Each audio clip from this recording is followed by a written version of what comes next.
അസ്സലാമലൈക്കും എവരിവൺ.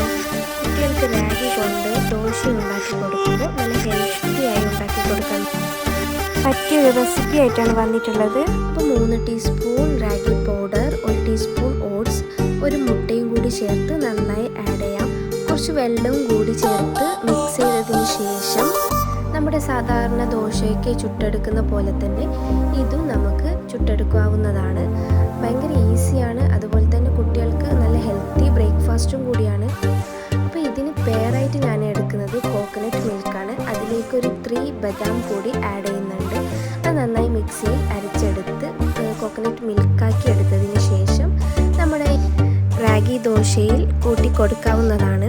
അപ്പോൾ ഈ എഗ്ഗൊക്കെ കഴിക്കാത്ത കുട്ടികൾക്ക് ഇത് ഭയങ്കര ഹെൽപ്ഫുള്ളായിരിക്കും.